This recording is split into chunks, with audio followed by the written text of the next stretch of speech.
Rinse the frozen fruit for a smoothie, and preferably use coconut water for the liquid.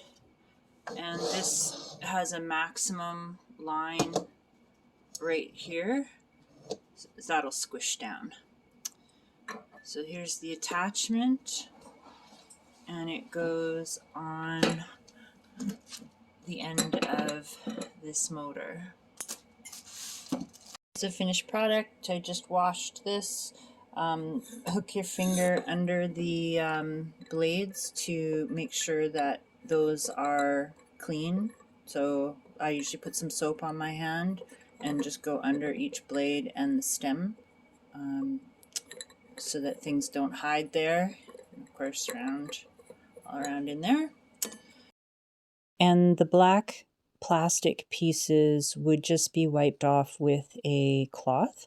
They aren't supposed to be rinsed under the tap, otherwise water gets in behind them.